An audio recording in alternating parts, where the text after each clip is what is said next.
Di lapangan Tegalega, Bandung, Jawa Barat, calon presiden nomor urut 1 Anies Baswedan menggelar kampanye akbar. Anies meminta para pendukungnya menyebarluaskan ide perubahan untuk kemakmuran. Dibuka oleh orasi Ketua DPD Jawa Barat, Partai Nasdem, Saan Mustofa, kampanye akbar Anies Baswedan digelar Minggu pagi.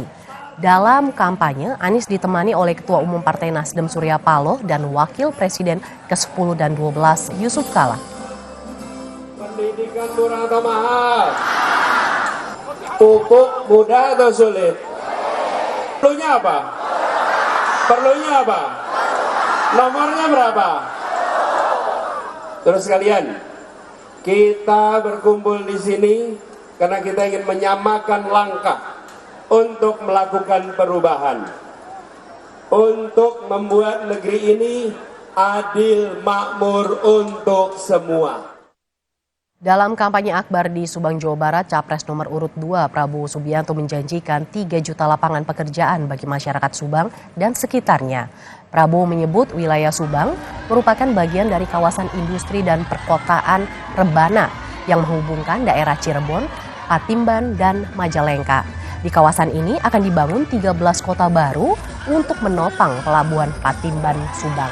Prabowo menambahkan jika 13 kota baru di sepanjang Pantura Jabar ini telah dibangun, dapat menciptakan 3 juta lapangan kerja yang nantinya akan menopang pelabuhan internasional Patimban Subang. Kemudian akan dibangun di Pantura 13 kota baru, di mana akan menciptakan lapangan kerja 3 juta orang bekerja. Saudara-saudara sekalian,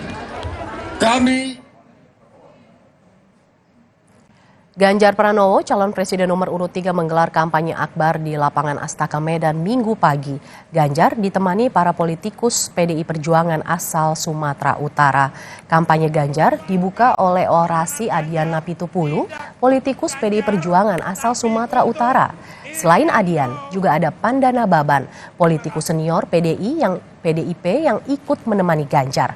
Dalam orasinya di depan para pendukungnya, Ganjar memberi pesan kepada pemerintahan Presiden Joko Widodo agar menjaga netralitas aparat dan pejabat negara dalam pemilihan presiden 2024. Tidak ada lagi ketakutan yang ditebarkan pada calon pemilih.